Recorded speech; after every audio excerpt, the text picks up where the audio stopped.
Welcome everyone to Agriculture Policy in a Time of Uncertainty. This is the Slow Living Summit virtual. We're going to give a few moments for folks to join us before we start. So my name is Lissa Harris. I'm the Executive Director of Strolling of the Heifers, and welcome to our first ever virtual Slow Living Summit. We are in day 4 of our summit, and today's panel is on agriculture policy in a time of uncertainty. Certainly, this is a time of uncertainty for a lot of us. Just a few little housekeeping notes.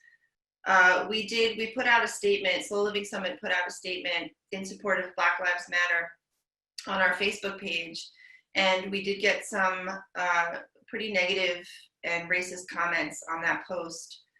So I just want to put a reminder out to folks that those comments will not be tolerated, either in our chat or in our Q&A. And anyone who does put out negative racist comments or incites violence will be removed from the webinar. Every single panel has been fantastic. Everyone's been great. I don't anticipate a problem, but I felt that we do need to put that out there. I want to thank our sponsors, first and foremost, Breakthrough Beverage and Meadows Beef Farm, for allowing us to put on this summit, even though we weren't able to get together in person.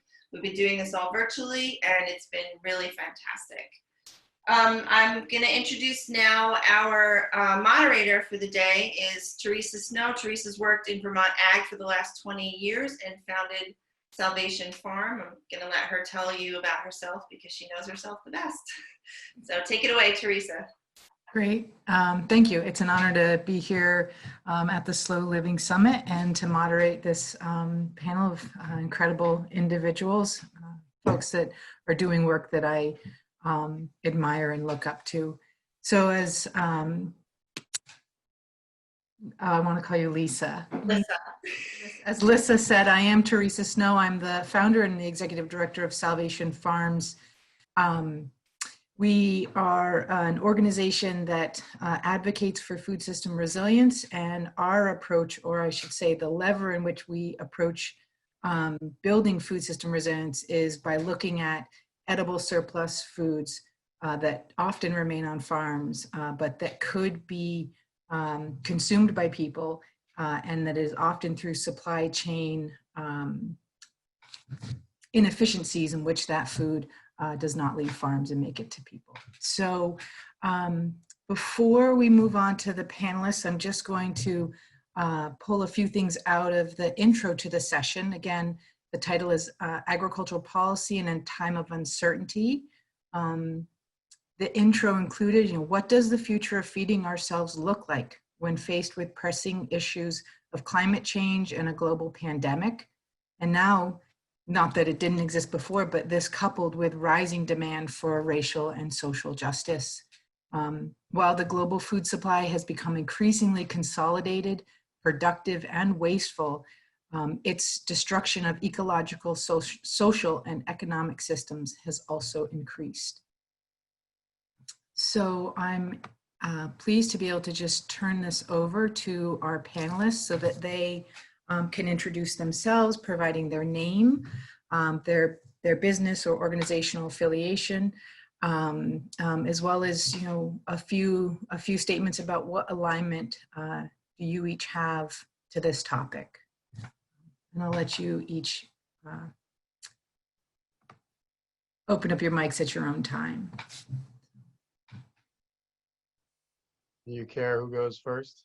No, you're welcome. Well, I am the male. Maybe we could have one of the others go first.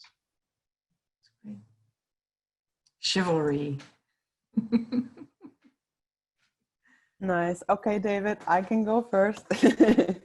Hi, everybody. My name is Caroline Gordon. I'm the legislative director of a small advocacy organization based here in Vermont called Rural Vermont. And as the legislative director, of course, I'm doing basically, I'm trying to change the law to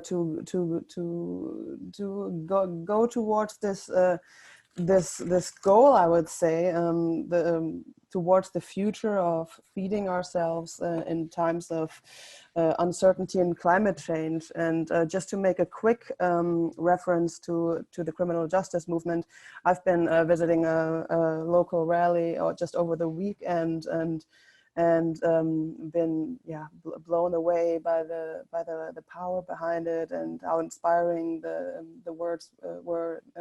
There, I cannot speak as eloquently to that issue, but just noticing the fact that, you know, these people have, at least people on that weekend, you know, been doing this work for a long time, and it's affecting change. You know, it takes persistence and commitment. And I hope that the current wave of demonstrations can just spark that inspiration, so that more and more people are committed and persistent on this issue. Back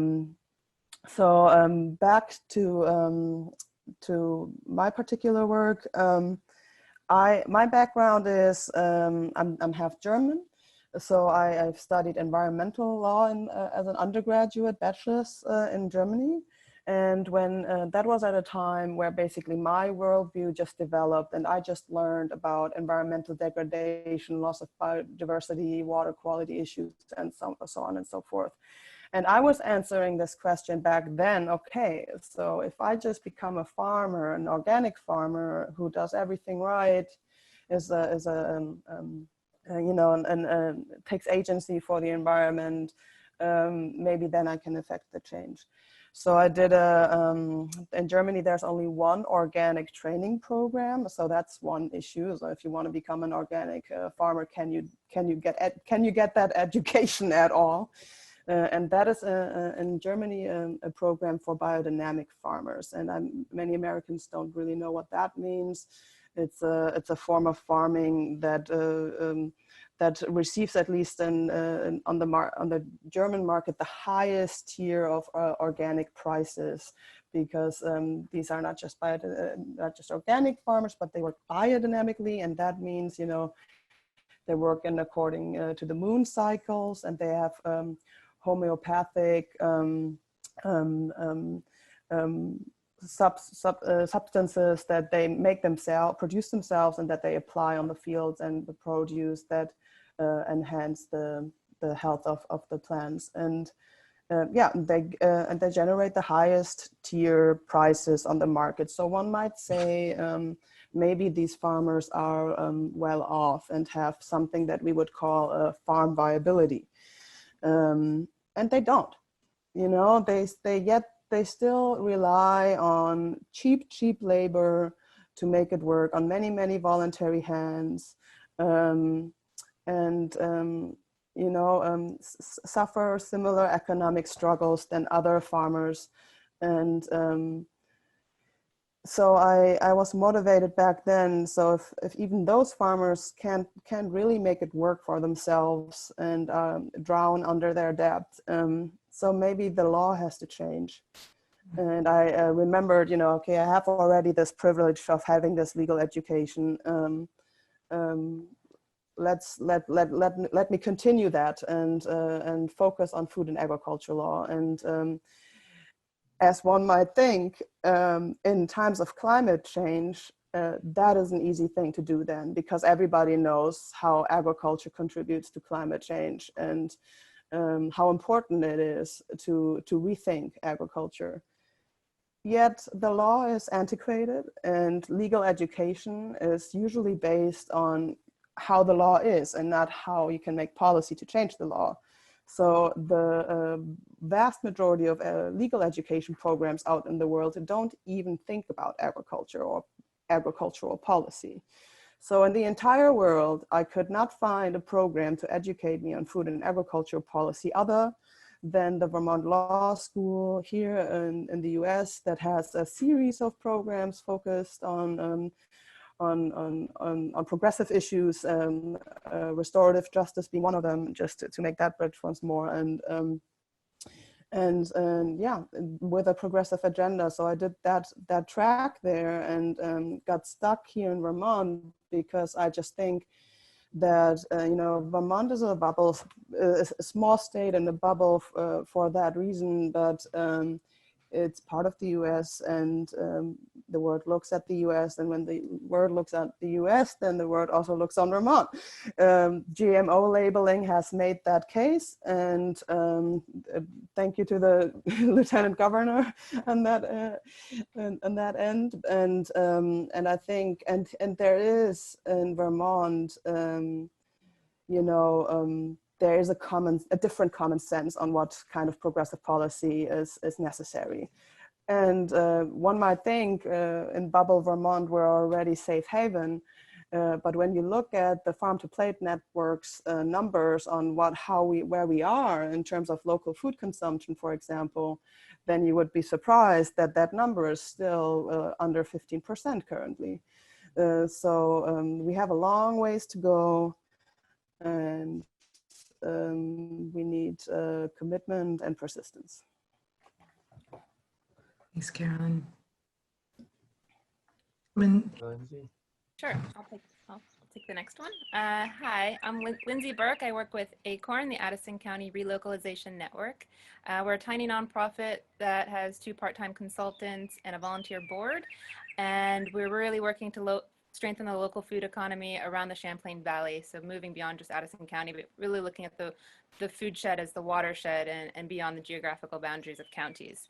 In addition to my work with ACORN, I'm a small business owner. I run a tiny business called Origins of Food that hosts international service learning trips focused on agritourism with the idea we're reconnecting people with where food comes from.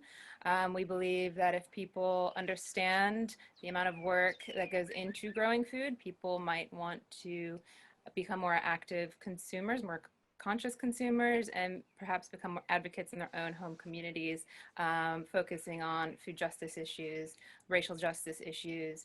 As Caroline said, it's all connected. My path to the good food movement was not through education. I went corporate after college, and after spending 7 years in the advertising and PR world, I realized how corrupt and empty it was, and I went traveling, and I was really privileged to be able to go live in Latin America and work on a vineyard and work in coffee cooperatives in Guatemala, and really start to investigate the globalized food industry and how our purchases at home really affect the global South and how unfair the globalized food system is. And so Origins of Food was created really with this idea of educating people on the ground, because personal stories really tell a lot more than just statistics, and the news is really skewed. So it's on hold right now with COVID-19. We've had to pivot to try to figure out what that looks like today. So in addition to that work, I've become an agritourism consultant here in Vermont. I'm working with some small local organic farmers, and I'm also a climate activist. I'm part of the Extinction Rebellion movement, and all of this work is super related. And I'm not a policy person, but I'm happy to be here and talk about food justice as racial justice and intersectional environmentalism, and I'm really happy to be on this panel. Lindsay, I have to say I really enjoyed the birds too that are with you. I have to be outside the days that I can be. It's great. I'm from Florida, so I've got to, I need as much sunshine as I can get. Yeah. All right, I'm David Zuckerman. I'm both Lieutenant Governor and also organic farm owner-operator with my wife, Rachel Nevitt, at Full Moon Farm here in Heinsberg. And before I say a little bit more about myself, my thoughts on this topic, I just want to say that Lindsay, as an educator and advocate, you are also a policymaker. My efforts over the years, well, geez, I don't even know where to start. So I was an environmental studies major at UVM, and it was as an environmental studies student that I really learned a lot about agricultural's impact on our environment, from water quality, soil health, to the climate crisis. And it really sort of turned me on to the opportunity of agriculture as a way of life that would be both something that would exercise my mind, exercise my body, and be a practice and a profession that lived with the values that I cared about. And of course, while at UVM, I saw Bernie Sanders speak, and while I was quite cynical about the policy process and the election process and policymakers, I felt that here was someone that didn't take corporate money and wore his politics on his sleeve, and I could put my volunteerism behind his effort, and through that met other people who cared a lot about a range of issues. So while I came to politics from an environmental perspective, the connection between economic injustice, the climate, racial injustice, gender inequity, so many of these issues, affordable housing, it just really came together as, oh, it's like the web of life. You don't pull on one strand of policy, whether it be about environment or agriculture or social injustice, without seeing how they're all interconnected in the web. So got involved with that, and lo and behold, now 20 whatever years later, I'm lieutenant governor. So I pinch myself for that bizarreness. But in terms of ag policy, I think there's so much, and Caroline talked about GMO, labeling, and gave me a shout out for that. And I just sat there while she was talking. I was thinking about, right, and Ellen Taggart, who was head of rural Vermont and worked with me on that, and Amy Schollenberger and Andrea Stander, and then people who weren't involved with rural Vermont but were active around the state, from Susan Davidson and then down in Brattleboro, Peter Cooper and his spouse, whose name I'm forgetting at the moment, and Will Allen and Kate Duesterberg. I mean, there are people all over the state, Kat Buxton, who are what made that policy happen. And I think that ties into why I gave a shout out to Lindsey too, because yes, those of us who are in elected office can help put a voice to and advocate for and have power inside the political structure to try to make something happen. Ag policy and the future of food and food policy really happens from the grassroots level that's out there. And I think the term even grassroots is really cool, because grass and roots, that's plants and digging down into things, which is really what agriculture is all about, and soil, which is what organic agricultural is about. And we could get into the Real Organic Project and hydroponics and organics, and we can go anywhere here. But when I think about ag policy, and I think about this international food system that Lindsey was referencing, and I think about the drive for efficiencies and cheap food, which has really been US driven and then globally driven policy really since World War II, the goal of cheap food is completely understandable. It's to make sure people are fed, which is about as fundamental a basic need as we have, along with the ability to breathe. And I think you all know why I'm stating that reference, and water and shelter. But cheap food also has a tremendous impact. It has an impact on health inequality, which is also racially clear in terms of discrepancy. It has to do with water quality, which is impacting everybody. It has to do with toxic application of chemicals, which impacts workers, and those workers who are exploited that Caroline was talking about, in terms of low cost labor that can't even afford to live on what they earn. So we could go into really a lot of directions here, but when I think about Vermont, I think about the COVID crisis, I think about food security, and I think about how Vermont is the most single commodity dependent state in the country. What I mean by that is our agricultural dollars in Vermont come from one commodity more than any other, unlike any other state. Dairy is now about 70 to 75% of the agricultural dollars in Vermont. Used to be 85%. And in this country, no other state is above 50%.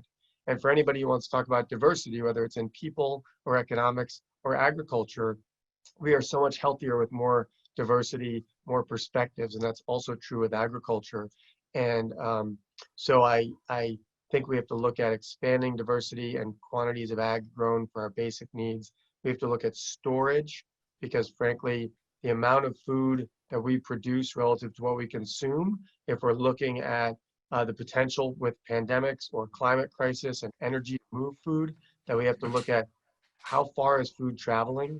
So we have to look at storage and processing, and the ability, as I know Caroline knows well, the ability to direct market on-farm slaughtered animal products and so forth. So I throw all of that out there because we could really go in any direction, and I've probably been talking too long already. So we'll get to other topics like universal healthcare another time. But thank you for having me. Yeah, it's fabulous to have you all and to for the depth of which you shared. I think I'm going to skip some of my initial intro questions and kind of get right into the meat of some of the other questions. And you're right, Lieutenant Governor. There's so many directions that this conversation could go, and I'm having a hard time picking which question to go with because I have quite a few that we could go deep on. I think the first, because it feels relevant to the moment, love to hear opinions on, how can agricultural and food supply policy support the need for increased equity and racial justice in America?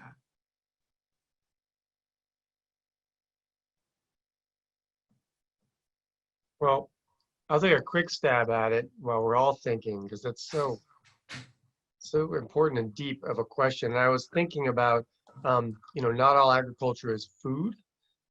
So when we look at cannabis policy, for instance, we've had a racist war on drugs for a long time, and we have a disproportionate number of people incarcerated of color, particularly from the war on drugs, and racist policies around particularly actually cannabis, with Nixon trying to suppress the civil rights movement and the peace movements of the 60s. And as we move into a legal cannabis world, both from a CBD and a THC perspective, we can look at what of those resources that are earned from or paid in taxes from either of those worlds could be utilized to make sure agricultural opportunities, particularly in the cannabis industry, but in any agricultural industry, are made available to help with the wealth transfer that we've seen over the last 400 years, but even more directly in some, it's been direct the whole time, but there's been policy out of World War II that directed wealth benefits to veterans that were white and not veterans that were black. There's been redlining. And so we need to look at access to land and make sure land is available and equipment, education. So there's a few things on even the non-food side in terms of the production or the business side. But then we also have to look at food access and healthy food access, and why is healthier produced food like organic food more expensive than cheap food, and who has access to the diversity of vegetables and other agricultural products that lead to healthier lives versus more processed food. So there's policy questions there in terms of where are agricultural subsidies going? Should they be on the production side of cheap food, or should they be on the purchasing side so people can buy healthy food? And so there's all kinds of topics to delve into. And I don't know if Lindsey and Caroline join in. Yeah, I mean, I can just echo what you mentioned regarding the cannabis bill. We've been advocating for S54 to basically leave out criminal penalties. There was still in the bill incarceration part. We think with legalization of cannabis, incarceration should be totally off the table, and anyone incarcerated currently because of nonviolent charges should be relieved. Related to COVID, just now, one of the campaigns we've been pushing is, there's a lot of stimulus money, but anyone with immigrant background does not have access to those funds. So one of the very first focuses of our COVID-related advocacy was to work with Migrant Justice and Susanna Davis. She is the diversity director from the administration, to work with her and Migrant Justice on a program that would basically fill that gap and provide some funding for all those Vermonters with an immigrant background to also have relief funding.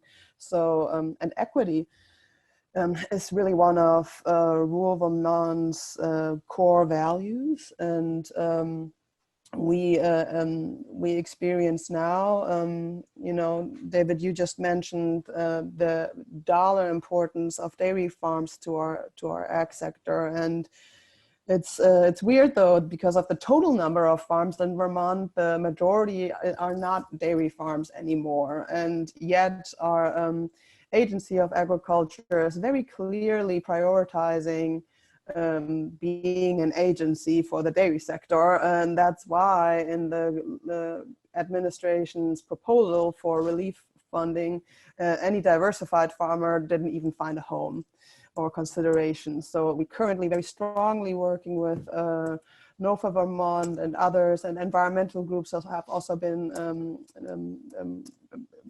being loud, but we're working on just getting equity in terms of access to even filing an application and even being able to show that also other farms have had losses and expenses related to the crisis. That is a matter of equity for us. And I know some have been, you know, there's some hurt and some are really hurting, and there's differences, and that's not the question, but just having a simple right and equitable access to being able to just being heard and making yourself known, that is not the case right now. So we're working on that. So something that comes to mind, last year I interviewed Lydia Clements from the Clements Family Farm up in Charlotte, and she is one of very few Black farmers who own Black farmland in the state of Vermont. And if you look at the numbers across the country, 1.3% of today's farmers are Black, according to the USDA, and only 0.52% of America's farmland is owned by Black farmers, compared to 95% of farmers being white. So I think those numbers alone, you know, that tells a whole story, and the racism that is within our farming communities, it's astounding, and it's institutional and it's systemic. And how can we start getting more land into the hands of Black farmers?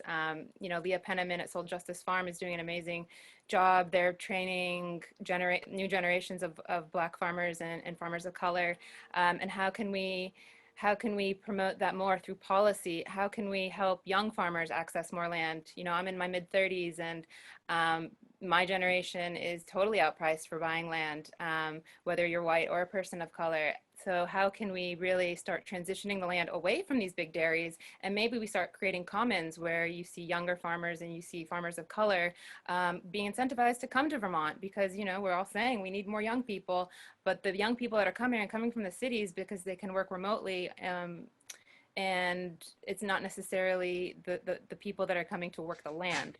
So there's a lot of opportunity here with COVID, and with all of the racial inequities being, you know, magnified. And I think that this is a really ripe topic to be talking about.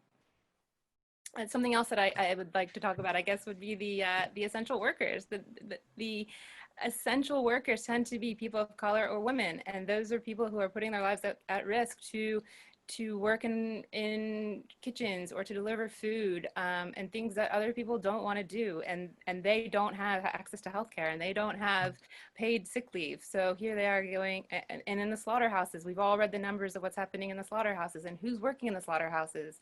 Migrant farm workers or migrant workers, and mostly people of color. So I don't know, I think we could talk about this for the whole session, and I don't know if we should, or that could be.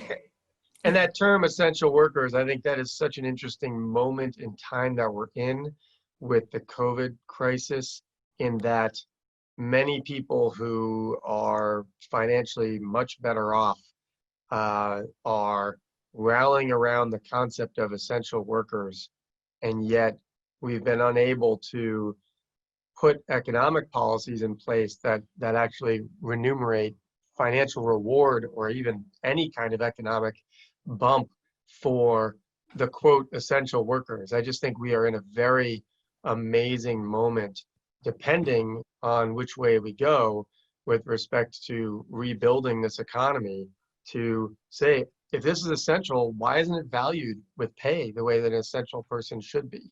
And that's, I think, true across a range of things. So related to this topic, but in this moment, we have an opportunity, if we continue these conversations and we're loud about it, to make those policies, since this is about ag and policy, that could actually start to change some of that.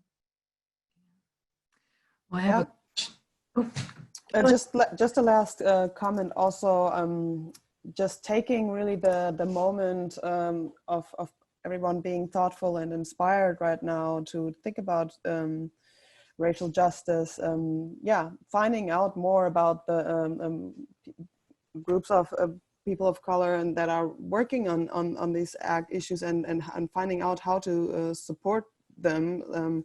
I think you said, you know, Lindsay, putting the dollars in those hands, and that was also one of our initial thoughts.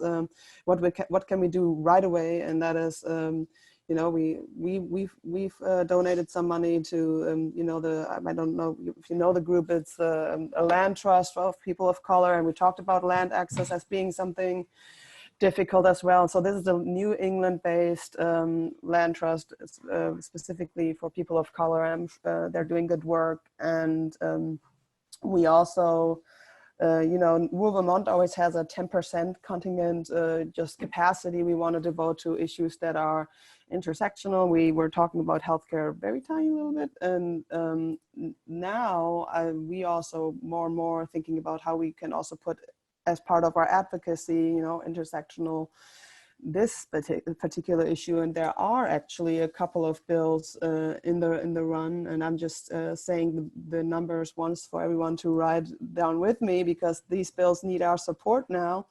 I'm not sure how feasible it is in terms of virtual legislation, but if not this year, then they surely come back next biennium.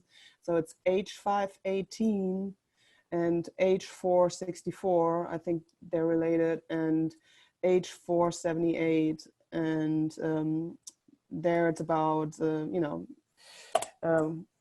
know, police collecting racial data and such, and just some more racial justice on that end. And yeah, check out those bills and promote them by calling your legislators if you want to, you know, show some support in policy for racial justice. Great, and we can probably put those numbers in the chat as well, maybe. I can do that. Okay, great. I'm going to stick on this workforce topic for just a minute and lead another round of dialogue before moving into another area. So, you know, local employment and a skilled, valued workforce earning livable wages with access to healthcare are crucial to building a relocalized food shed in which farms, manufacturers, distributors, food service, and retailers must be seen as essential. With other questions revolving around infrastructure to meet a region's food needs, we must not forget about the employment needs of a population. The dignity and training deserved by employees filling critical food supply chain roles. What can policy do to ensure that these jobs are valued, well-paying, and that training is appropriate and provided to the individuals seeking food sector employment?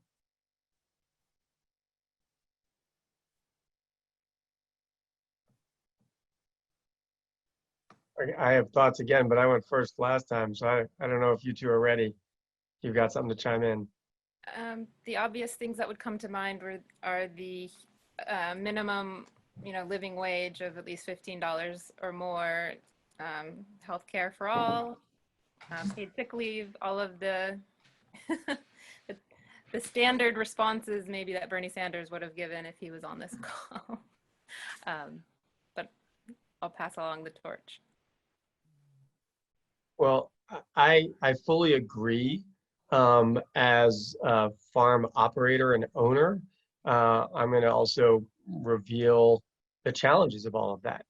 On our farm, we have 3 H2A workers, which this year the wage in this area is $14.29 an hour. So the lowest paid worker on our farm gets $14.29, which is a few dollars above minimum wage. And last year, our farm lost $100,000. And my wife made about $31,000. I didn't make any from the farm side because while I work a lot on the farm, figure since I'm more focused on LG, and she manages so much, make her get as much of the pay as possible that the farm can pay us. But there is an economic reality to agricultural operations that if we don't address people having enough money to buy the food, at the price that it takes to pay those wages and pay people dignified and livable wages and grant people either the wages and or the benefits within the cost realities of a lowest cost capitalist structure, it would actually be really hard for most farms in Vermont to survive. And there is a notion and a belief that organic food being more expensive must mean there's big profits. Well, the input costs are higher when you don't spray your whole field with one chemical to wipe out pests, but you put row cover on and you take row cover off to cultivate and you put row cover on. That's all labor costs to keep pests off your crops till they get big enough. I can give you numerous examples where organic agriculture takes added labor, which is added cost, which is why those products cost more. So, and by the way, I happen to support everything Lindsey said, but I just think it's really important to make sure some folks who may not recognize that side of it, and I talk, you cited Bernie as well, I have real concerns about sort of corporatization, whether it's of agriculture or just the trickle-down methodology of Reaganomics and so forth. But there are some financial realities that without structural changes to policy, Lindsey mentioned, universal health care. Well, if you had universal health care, then the wage dollars wouldn't have to be quite as high because everybody would have health care and you wouldn't be paying for that out of your wages or out of your compensation. What if we, invested more in affordable housing so that people could actually afford to live in Vermont, where we're living in a capitalist system that New Yorkers and Bostonians right now are saying, you know what, I don't want to live in a city anymore. I want to live in a safe place like Vermont. Sight unseen, a Floridian bought a 7-figure property in the Northeast Kingdom. How's Lindsey supposed to buy a farm in Vermont? Or how is a farmer supposed to be able to grow food at a wage that's possible when property values are driven by market competition of New England, New York, where the price of land in Vermont is cheap for New Yorkers and Bostonians, lawyers making $700 an hour. So we're in this really tricky confine, and we do need to do what Lindsey talked about, but we have to be cognizant that that means those people with resources have to also be buying those products at the price it takes to maintain those farms, to be able to pay those workers and practice those soil strategies and healthy strategies for the planet in their agricultural practices. I totally hear that, David. I was thinking a little bit about, and when I think about young farmers and in terms of training, young folks to go into agriculture, many, especially white kids, would love to, dig in the dirt and become farmers and do things like I did back then and sign up for such a biodynamic farming program. But to be clear, during those 4 years of education, I got paid 50 euro cents an hour, 50 euro cents an hour. So far off from $15. And why? Because the farmers, just like David said, they would not be able to have someone unskilled on site at all if that would cost anything. That most of them were thinking they should get really paid for educating us because that was such a hassle. Most recently, in relation to stimulus funds for migrant workers, we were also advocating for the expansion of the Milk with Dignity program, which is just a good prime example of how you can, through a partnership with a big actor like Ben & Jerry's, receive, have some premium payments to farmers that then in return work for advancing the rights and positions of migrant workers. And I think David is right. Unless we fix basically the viability issue, we can also not fix the labor issue. And that continues on. I mean, even though we would have an educational program similar here in Vermont for young farmers, and young farmers wouldn't get paid much to participate in that program, they will not have the credibility after that training to apply for a loan, but from a bank to get into farmland at all. So farmland access, where again, and that issue as well. And that most of our grants and loan programs are only exclusively available for those already in business, and not really a great gateway for those who want to become independent and start their own things. So there we are again with how it's all connected, and a very difficult subject matter that requires lots of food for thought and many small steps that hopefully lead to a long-term improvement for all. Well, I'm wondering if a solution to this would be having more state-run institutions buy more local food, so we can increase the quantity of food that is bought from local farmers and help bring down the price, so more people can afford the prices of local food. So it's not just the economic elite who can afford the local food, but in turn you're improving the whole local food economy if the colleges and the prison systems and the public schools are all buying directly from local farmers. But for that to happen, we also know we have to improve the storage and aggregation and distribution of small local farmers so they can participate in that. And I wonder if there's room here for that discussion. I think there is. One of the pieces of that, sorry, Teresa, is that there is, and this is where everybody's involved in policy. Who's elected to office, me or otherwise, it's not about me, makes those decisions. And the pressures on elected folks to be constrained with spending of tax dollars to buy those foods or to invest in those structures makes ideas like this that are great and I think should be fully supported very difficult, because we have sort of a neoliberal mindset that social policy that doesn't cost much money, we can get behind 100%. But as soon as things cost money and would mean that fairly comfortable and extremely comfortable people would have to pay more in taxes to make the system able to do that transfer, they very much back off. That's what the moderate middle is. It's people who support liberal agendas that don't cost money, but as soon as they cost money, they say, oh, but you have to be fiscally responsible and not tax anymore, because that wouldn't be supported. And you say, well, who wouldn't support it? Because if you support it, if you're in that world that can afford more than your basic needs and are a little more comfortable and get to go on a vacation to the Caribbean once a year, or have a second home somewhere, but you're not willing to pay more in taxes to make this possible, then those are great ideas, but the money just isn't there. So we have to convince people who don't think they're comfortable to be more aware of how comfortable they are, and that they could put more into the system to make that possible. Which most politicians aren't willing to say, by the way. I might add.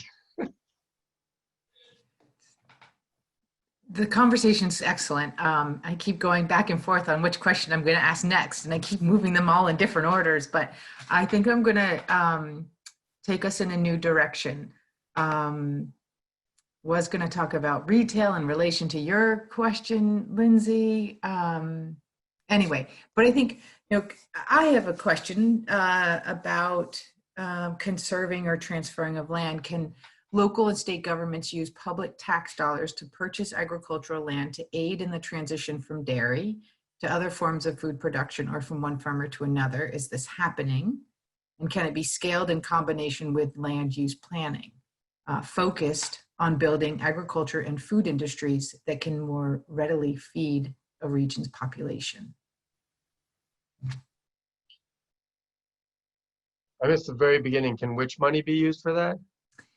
Local and state, which I suspect that some money is going into some of the land trusts, but I'm just kind of curious, like what structures are there to essentially hold agricultural land as such, and doing it in partnership with planning what the population needs for food. Yeah, I'll just make a quick comment just to open the discussion faster, and I don't want to speak so long, but I thought initially coming to Vermont that this would be the idea of the land trust, exactly that. But also with that program, you basically run against a wall very shortly because the land trust is not really interested in smaller parts, too small parcels. So I think when we talk about how will the future of agriculture look like, from our perspectives, we find out that we very much want a lot of small farms, as it doesn't matter how small, there are cultivation practices that can result in quite some abundance also on small space, out of doubt. So I think there would be an interest to have also smaller parcels be part of the land trust, but that's just not how it, see, that's like one of this many small screws where it just does not work quite as you would think it works. And another one is a farm viability, for example, the farm viability program. Does not have any political guidance on what kind of incentive where they put the dollars and which kind of projects, so that you might incentivize a different type of farming. These are all areas where policy, I hope so, can work to change in direction to some regard. And I remember this conversation in the Ag Committee, maybe almost 10 years ago, talking about should the land trust and remember, so briefly for people's knowledge, the property transfer tax that applies when a piece of land sells generates, I think it's 1/4 or 0.5% of the sale goes to the property transfer tax, which is supposed to go towards the VHCB portion of the budget, which typically VHCB is Vermont Housing Conservation Board. And that's typically 15 to 25, maybe even $30 million a year, of which half goes to affordable housing and half is supposed to go towards land development right purchases and land conservation for the perpetual use in agriculture or forestry. And there was a debate and discussion about sort of, is it viable to make enough money? I think it was actually around the current use program on a 10-acre piece of land. And I said, well, it all depends. If you're a dairy farm, no, a 10-acre piece of land doesn't really cut it unless you're like someone with 3 Jersey cows and doing the high-end butter that's $8 a pound for some particular restaurant in New York. But that's a pretty unusual situation. But for a strawberry pick your own operation, or a berry farm, or a 5 or 6 acre with rotating crops on 10 acres, diversified vegetable farm, yeah, you can make a living on 10 acres. And so it was a concept 10 years ago that was really outside the norm, because all we think about is dairy. But I do think if you're looking at 10 and 15 acre pieces and you're really talking about feeding Vermont, then you might want 5 or 6 of those within a very close proximity to a storage facility where those farms could grow more food than they sell in the summer and put it up somewhere, where each farm putting up its own, storage facility might be too expensive scale to model. So it would take a lot of thinking and coordinating of some of these efforts. My farm, when I bought it, was originally not conserved, and in my buying it with additional land trust money that went to the prior owner, so they got the full value, and now my farm is conserved for the next person to be able to buy from me at an ag value, is a good thing. But we're even seeing some farms that were conserved a long time ago be bought up by wealthier folks who just want a big piece of land. It doesn't need to be in ag. So now the land trust has started a new part of the contract called the OPAV, option to purchase at ag value, that the land trust or the other holders of the development easements get the right of first refusal to buy a piece of land when it goes on the market at ag value, to make sure it doesn't get bought up by someone who has unlimited coffers. And even though the land can't be developed, they're still willing to pay a top dollar price for it, which if you're someone who bought land without the development rights and you're able to sell it for top dollar, why would you sell it to another farmer when you could sell it for that top dollar? And so new contracts have OPAVs in them, like mine, to really work to keep it perpetually in ag if at all possible. But there's a lot of land that was bought without OPAVs, the development rights prior to that. And so it's so complicated, and we're constantly playing catch up. If we're not working with vision, we're always playing with catch up. The only thing I have to add is, as somebody who's been actively searching for farmland for about 5 years, I am equally as frustrated with how big the Vermont Land Trust properties are and how expensive they are. And I've seen a solution come up in another nonprofit called the Agrarian Trust. They've started to form Agrarian Commons around the country. And it's a really innovative model that will help people with not a lot of money combine efforts and secure pieces of land that could be used for smaller agricultural businesses like you're talking about. And I think that's a really innovative model that maybe perhaps the government could help support, but I'm not sure. And in the meantime, it is happening, you know, in the nonprofit world.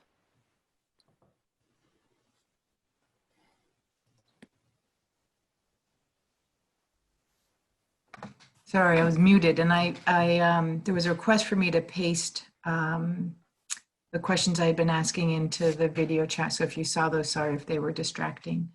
Oh, we could go environmental or cultural values. There's so many things to talk about. We could go infrastructure. I think it's really important because, you know, when I think of the three-legged stools of uncertainty in this particular moment in time is pandemic, the climate crisis, and social inequities likely tied to or tied closely to racial injustices. So I think that we need to transition to the environment. Pretty short question, just how do we ensure policies that pertain to commerce always account for the vital importance of maintaining and growing our soil health and ecological systems? Maybe not growing, but also preserving, maintaining, protecting.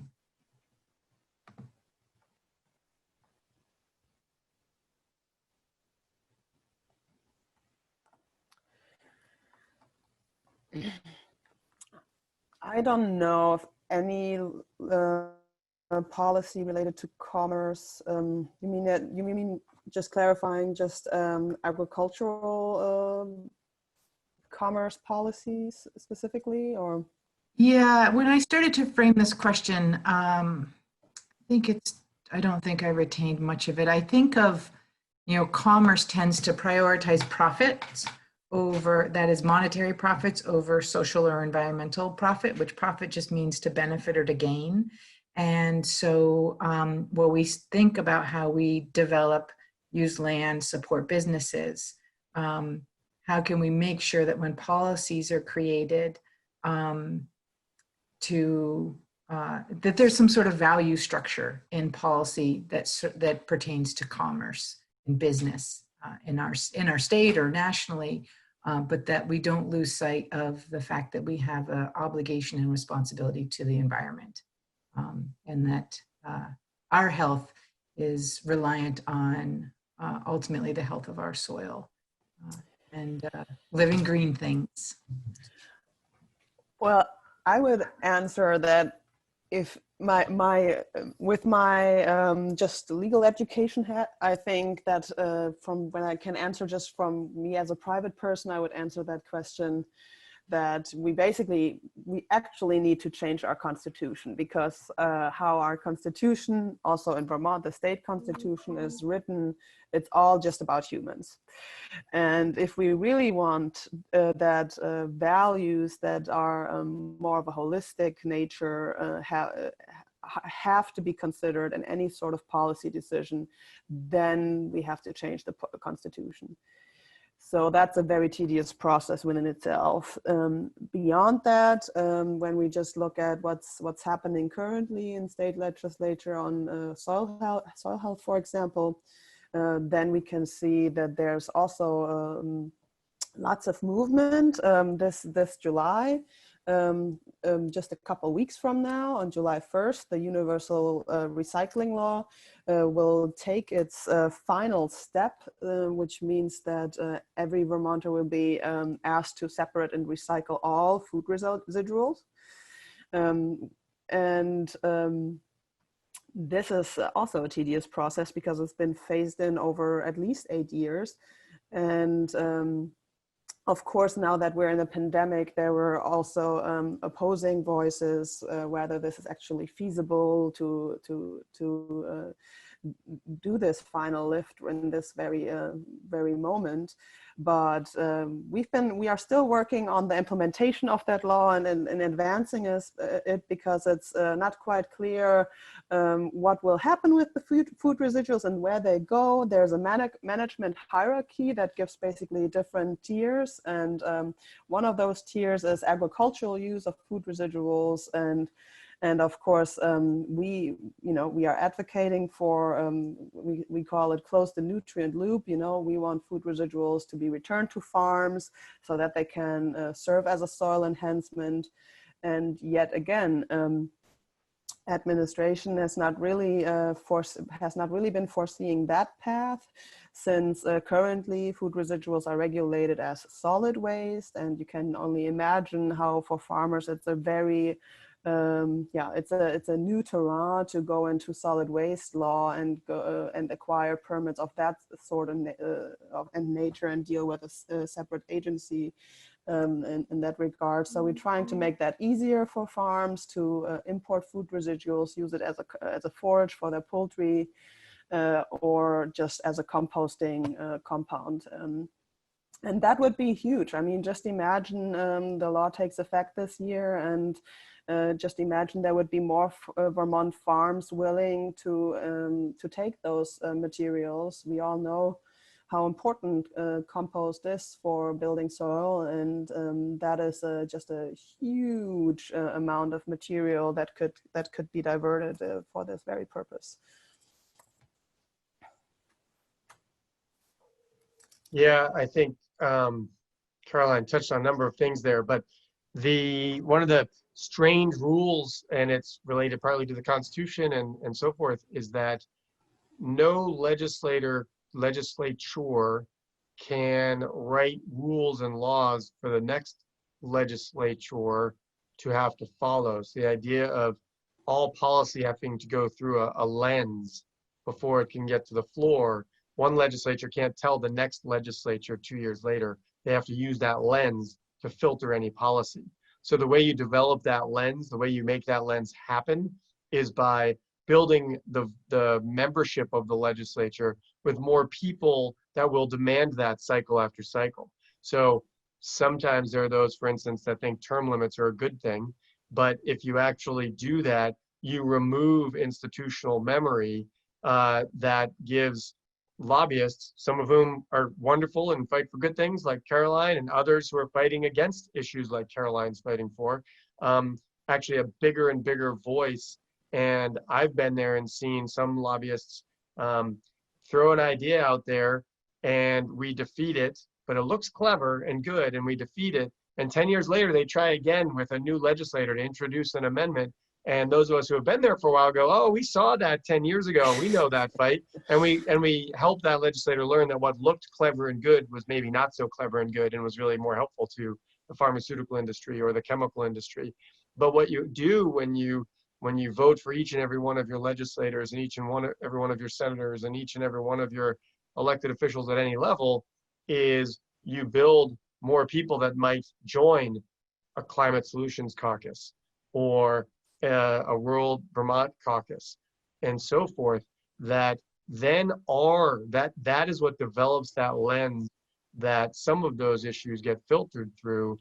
It doesn't always work, and we're constantly fighting for more people to be in who would look through some of these more broad lenses than sort of singular focused silo lenses of capitalism for profit versus the multiple bottom line and building soil. And but there's a conversation happening in the legislature now and in the administration around payment for ecosystem services, which is a really big bunch of words for paying farmers to take care of the environment, and it has to be framed in a way that makes it not offensive to people. So it's payment for ecosystem services. So it sounds all highfalutin and fits within sort of capitalistic terminology, when the idea is, should farmers get paid to build soil organic matter? Should farmers get paid to not use chemicals as opposed to get subsidized for using chemicals? But if you say that directly, then the farmers that use those and have relied on them go, whoa, we don't want that. The system, the way it is, works for us. And the majority of farmers still do use extractive policies because that's what they've been taught to use. So shifting the mindset takes everybody's engagement, which I know I've returned to, but that's why I mentioned it about Lindsey. That's why I mentioned it about GMOs, is these things happen because the public supports those shifts. And it's got to be an inside-outside mutual thing. And it's basically people versus corporate lobby money. And every time a debate happens, that's what's on the two sides of the balance. And when people give up on the system, that gives more power to the corporate chemical company lobby money. And when people say, I'm going to engage in the system, not just voting, but participating with ideas and letting legislators know where you stand on things, which is where grassroots groups like Caroline's and Rural Vermont and others work, that's what tips the balance back in what I would call our direction for those who maybe are in synergy with this conversation. So I want to just acknowledge that we're just past the 4 o'clock hour. We have a little less than a half hour to wrap this up. We want to open it up to our attendees' questions. Lindsey, did you want to have any? One quick response is it'd be great if we could have a B corporation as a legal entity instead of just being managed by the nonprofits. I think some states do have B corporations as their legal status. So you do have people, profit, environment. Does Vermont have it? Yes. Okay, so making it a national entity. And then to Carolyn's point about changing the constitution, Ecuador did change their constitution in 2008 to recognize nature, the rights of nature in its constitution. So it's not totally impossible. And I think maybe that is something that we should think about. Great, thank you. So I'm just going to go down the list. Again, being mindful that we have about 25 minutes to answer. Right now, we've got 4 questions. Julie is asking, I'm curious if there have ever been bills that propose tax relief to small farmers, given that the high taxes in Vermont are based on acreage and farmer income, typically doesn't reflect their ability to pay higher taxes related to the acreage. So, in fact, we are currently in an unjust tax system based only on average income comparison of large non-farm landholders to farm large landholders. I'm going to paste this in the chat in case I can't copy. Yeah, I think David already touched on or just mentioned not long ago the current use program, which is, from my perspective, sort of Vermont's attempt to do exactly that. So any agricultural land or land that is an agricultural use, there's a few requirements, but the burdens are not that high, and there's a significant tax break associated with agricultural use of land. So I think that's exactly that incentives. I think it might be able to, and I'm not saying it's perfect. I'm sure it could be better in terms of incentivizing also small scale farming, but it's there. Actually, it can be utilized on fairly small land, especially when usually smaller acreage operations are more remunerative per acre because they're more intensive for some specialty crops and so forth. But if half of your income is from the business of farming, and that's not net income, that's gross, so that also is a key factor, then you can enroll the land that you're utilizing in agriculture for the current use program, which statewide, I believe, is over $40 million a year in tax relief for agricultural operations. It's one of the more aggressively pro-farming tax relief models in the country. But as Caroline said, there's always room for improvement, but I have to let people know there's usually far more people attacking that program saying we need to use that money for other things in state government. So, you know, in some regards, we're more on the defensive to keep current use going than we are able to expand it. It's a great question, but I'm just letting people know the frustrating political reality of that landscape of what are we paying taxes for and what are we able to support that I referenced earlier. I like the last question I see. Dorian, how can we get you innovative thinkers down here in Louisiana? All right. That might be a long answer, but it was a short question and a fun one to read out. There is a question specific to the ecosystem services that I do want. It was just liked, so it brought it up to the top. But since that was one of the last items that was being discussed, again, Julie says that this sounds really good, but in the places where they have been tried, it becomes just another market mechanism that gets co-opted by the richest, most powerful farmers. You know, how can we avoid these pitfalls in the payment for ecosystem services plan? Well, with anything, I think it's how it's structured, and we'd ultimately have to see. So far, there haven't been concrete proposals. It's a sort of nebulous topic that's getting talked about. But with any piece of legislation, there are the opportunity to put parameters on it. So the payments could be based on scale, where the smaller scale gets a higher rate of compensation per, 0.1% organic matter increase for every 5 years. On a 3-acre farm, it might, anything under 5 acres, it might be X dollars. And on 6 through 50 acres, it might be X minus 10% dollars. And on 50 to 51 to 100 acres, it might be X minus, 20%. Any of those kinds of language can be talked about. The question is how to then make sure the political will is there to make that happen. And I believe I've done the broken record thing on how that happens. But, Caroline knows it is really hard to go up against the larger farmland, but there's efficiency issues here.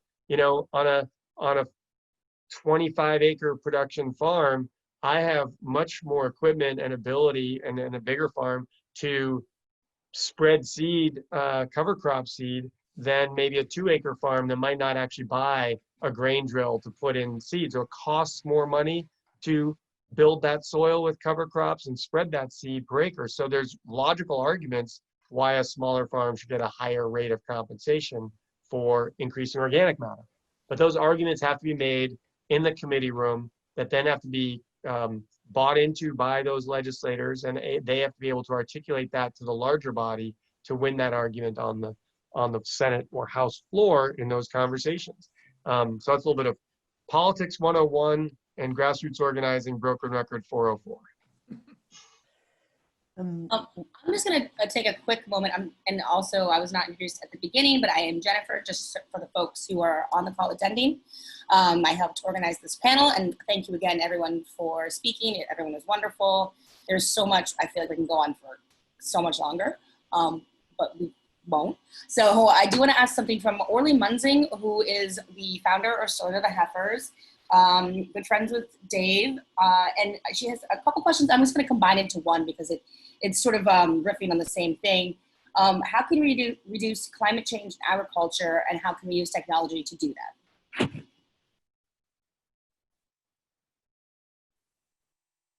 And I would like to ideally hear from everybody, if possible.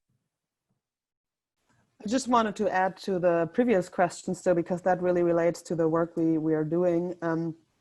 That there is a working group, or there was a working group in place installed by the legislature, and Vermont has successfully advocated to have a diversified farmer on that working group. So that was for us kind of step one, to have eyes and ears in the room when policy debate is taking place. And then after the working group has come forward with their recommendations. We did take the time in terms of grassroots organizing to survey our membership and bounce back the ideas that have been presented and get that feedback in. And now we're trying to work with the Center for Agriculture and Food Systems here in Vermont to really conduct some research about how that could look like and how it could be easy to maybe use programs that are already in place, that are outdated, that could be broader. And also, you said, how can we like counter corporate interest? I think there is indeed, as David has kind of mentioned, like in terms of payment for ecosystem services, there are some corporate ideas associated with that. And indeed, it could be understood much more holistically and much more, how you said, much more in general terms, how can policies advance farm viability and environmental soundness? And that's kind of the research we're trying to do in collaboration and hopefully inform the next round of working group meetings. And in terms of how can technology help to what was the question then again? Yeah, so it's just sort of addressing how technology can address climate change in agriculture. So this is basically how it's exactly trickling down in terms of payment for ecosystem services. There is one very, very popular approach that would basically map the entire the entire ecosystem, map that and monitor that through satellites, put it on your smartphone so that basically the farmer doesn't have to really look at the height of the graph anymore and whether the soil is wet or not and whether there's a runoff issue to be avoided or not. But basically your smartphone already tells you that because you've just mapped the entire ecosystem. So this is the Abe Collins highly technologically focused approach to payment for ecosystem services. We are not having a clear stance one way or the other on that, but we're, as I just said, we're exploring whether less technology intensive solutions, more based on what the farmers really want and not what, is coming forward from an unknown direction with a lot of force that is very convincing because they have great PowerPoint presentations to go with it. So I'm rather critical about that technological intense systems because all these systems always, from my perspective, have to be justified in their own environmental impact. So if we have all of a sudden a system with a bunch of satellites in the universe and also want other states and countries to have access to the same technology, then we'll really have to weigh if that sort of technologically intense approach is justified or not. Just a real quick follow-up to that, Julie Snork asks, could you please give us a name for the satellite ecosystem monitoring? Who's developing that? So if you guys put that in the chat, that would be lovely. I will, thank you. Yeah, I echo Caroline. I prefer the low-tech solutions as well, whether it's a simple internet that connects farmers directly to the eaters in their region. Acorn created an online farmers market when COVID started coming down and our local farmers markets closed, and it was a way that local eaters could buy directly from local farmers, and that was the simplest solution that we had, and it worked for some farmers. It didn't work for all, so there's an issue if farmers are not technology savvy, then they're not going to be online, they're not going to have e-commerce websites, and they are going to miss out on those opportunities. So how can we help all farmers get on to the web? And another, addressing agriculture and climate change, is we know that animals, that the beef industry and the dairy industry create a lot of methane. So how do we redefine our meat system? How do we decentralize the industrialized meat industry? How do we have more regenerative farming practices? I'm sure David can speak to this. He's got some pretty healthy animals on his farm. I've bought his pork, and I think there's a lot of obvious low-tech solutions. So I try to stay away from the Silicon Valley solutions. Well, and it's an interesting that the animal agriculture industry and systems are very interesting because grazing animals, I believe, can be a net positive if there's intensive rotational grazing happening and the animals are consuming grass, but not at a rate that denudes the land, and then as they defecate, that material builds the organic matter in the soil, which as those plants are growing, they're sequestering carbon. So it's then a math question of the methane versus carbon sequestration. And I don't know the answers on that. I know there's research out there that I don't know what it says. But also the high tech versus low tech is really interesting because fundamentally, along with animal agriculture and intensive grazing, which we're still trying to improve our practices because we're trying to raise more meat to meet the demand. But in doing so, we're still learning how to rotate the animals better and so forth. So it's constantly a learning process for farms, especially as we are growing to meet demand. But also in the non-animal side of our farm, the 15, 18 acres of vegetables we're growing and the cover crops that we're growing on the additional 15 to 20 acres that we try to rotate through, building organic matter through cover cropping is not a particularly high-tech methodology, but it does take planning and the ability to really think about which crops are all grown in a certain area together so that they can come off in time to get a cover crop on that will establish itself in time to be well rooted for the fall, through the winter to come back in the spring. And we're just cutting the rye now that we use for the bedding for the pigs, and we then spread back on the land after it's bedding and pig manure. That's not particularly high tech necessarily. I'm not using any satellites or GPS tractors to do this work. But cover crop seed costs money. The management, maybe getting a field crimper, is another tool that we don't have.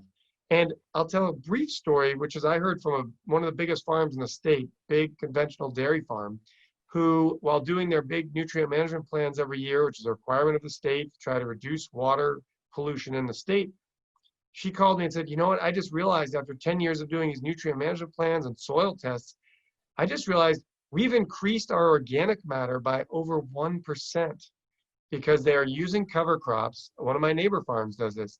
They grow winter rye in the fall that they put on sometimes before or just after they harvest all that big fields of corn, GMO corn, chemical intensive agriculture corn.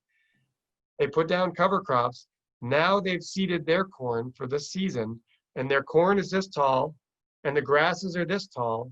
And the next couple of weeks, they're going to spray down those cover crops with glyphosate, and they're going to expose the corn to be able to grow, and they're actually tilling the soil much less than those of us who use organic methods do. And they're building organic matter faster than some of us organic farmers, at least non-animal organic farmers, are able to do. And so I will put this out there. It's an internal conundrum for me as a real highly concerned person about GMO agriculture and monocrop agriculture, which is what GMOs are really all about. And yet they're building organic matter faster than I am as an organic farmer, because now they're tilling their soil less. They're carving the seeds into the ground. They're not tilling the soil, and they're spraying down the cover crop.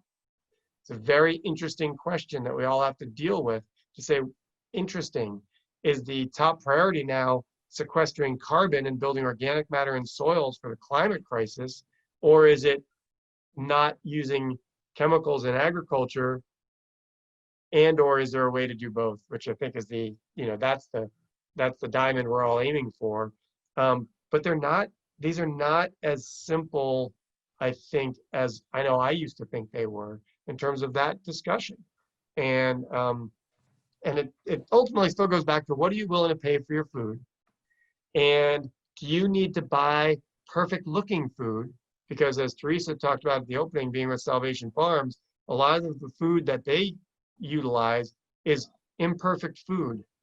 Well, we're such a aesthetic society, from how we dress to coif our hair to the style of whatever thing is holding our phone case to all this other stuff. And that aesthetic is carried over into food, and we want perfect looking food. Well, perfect looking food is often either less environmental or means less is coming to you at the market and more of it has to go into lower value outlets for the farmer. So what food are you picking up at the store? Are you willing to buy the blemished, zucchini with a little cut in the side of it that healed, but the person that cut the zucchini just before it nicked it with a knife and it's got a little thing. Guess what? You never see that in a store. Where does that zucchini go? It goes in the compost pile. Perfectly edible food, or it goes to Teresa. But these are the individual decisions people need to make sustainable, regenerative, healthier food agriculture viable economically for the workers, for the farmers, for the land, and for the water, is the choices we're making as consumers every single day in terms of what we're willing to spend our money on, and are we willing to buy imperfect food. Sorry, kind of a rant. We have about 8 minutes left. I'm guessing that the Slow Living Summit staff and support might want to say some things as we wrap up, but I'm going to ask one last question that was presented by an attendee, and it looks like as though it's about the CARES Act stimulus dollars. You know, what really can the USDA or federal government do under the stimulus beyond to help farmers? So I think we mentioned some of the things that we thought that funding could support. What other creative ways could we be using this funding right now?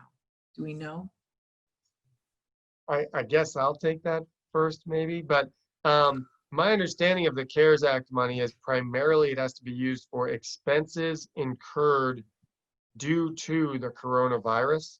So it doesn't have ultimate flexibility of, hey, we have $1.25 billion to build the economy we want.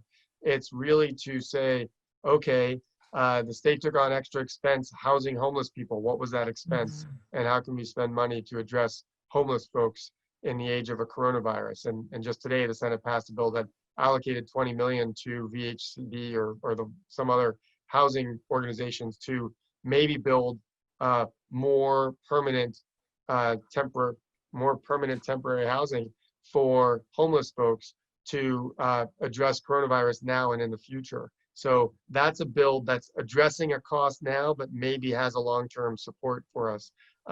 Broadband is the kind of thing where we have huge inequity in education because schools are closed. So it's a coronavirus expense, but it might be a capital infrastructure that actually will benefit us all down the line as well. But most of the money is really going to just straight up costs in the moment, whether it's supplying food to those big long car lines, whether it's, you know, paying people who are out of work to get through, the ability to pay their bills so they can get back to work. Most of it is operational or in the moment money versus investment in infrastructure that is both addressing a current problem and will thankfully maybe be able to help us going forward. But we're still looking for creative ideas before that money is going surprisingly fast. I believe it. I want to ask Lindsey and Caroline, in regards to the entire conversation, in your perspective, is there any final words you'd want to share before I hand it over to? Well, I just also wanted to quickly respond just to that last question, because it is indeed what I'm currently working on most, is trying to really helping to develop a state stimulus program for ag and combining that with a long-term vision for agriculture in the state. So putting some, and what that incentive currently looks like is the sheer consideration of other farmers, non-diversified farmers potentially also being in need for this money. That already would be a policy shift. What you might not believe, but the CARES state stimulus funding was really focused on dairy only, and creating that equity for diversified farmers and having the ability to make their case, that would be a policy shift already.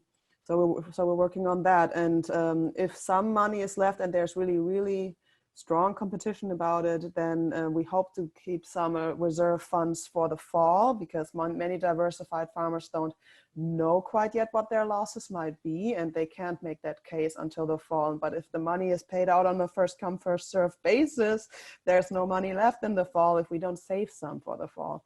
So that is one goal. And then the other one is, if there's additional money left, to put some in the hands of working lands. There's some money that is being discussed to put in the hands of Vermonters feeding Vermonters, and other food security based initiatives. So the latest draft has some language, the Senate Act draft has some language in that. And then of course we're continuously advocating for some relief funds for those who've been excluded from funding, including migrant workers.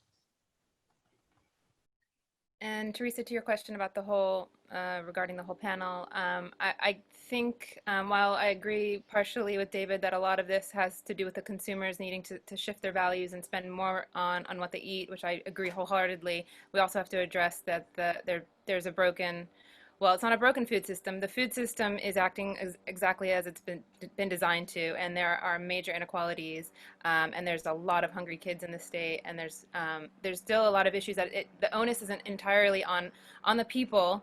That's also on changing the system. So I think it's both. And I hope you know I agree with you. I didn't mean to overlay it on one. So thank you for calling that out, though, for sure. Thank you. What an honor to kind of help frame and support this conversation. You guys, gals, really delivered. Thank you. Thank you, Teresa, for moderating today. And thank you all. I think, for me, the big takeaway, and certainly in the work that we've been doing here at Strolling, is that, these COVID has really just exposed some of the problems in the systems that we're all working within. And, it's going to go beyond that, that rapid response money that's coming in. And it'll be interesting to see what happens, after December, when all of that money dries up and, these farmers and food businesses that we're working with still need our help. So thank you all. This has been an amazing panel. Thank you, Lindsey. Thank you, David. Thank you, Caroline. And thank you, Teresa, for being here with us today. This recording will be available to all attendees on our website, probably within a week or so, depending on how fast we can get it up there. But I think that's it for today. And please, tomorrow we've got our cooperative panel. That's tomorrow at 1 o'clock, starts at 1 o'clock. So we hope you'll join us for that. And we've got our happy hour on Thursday. We hope some of you can join us for that happy hour on Thursday. It'll be another way for our attendees to ask some more follow-up questions and just, keep the conversation going, because that's really what this is all about. So thank you all so much. Thanks, Jen, for another great panel. Jen, the fabulous coordinator. Thank you. Yeah, thank you all. We'll see you soon. Thank you. Thank you all. Thank you, Jen. Thanks, Teresa. Thank you. Have a good one.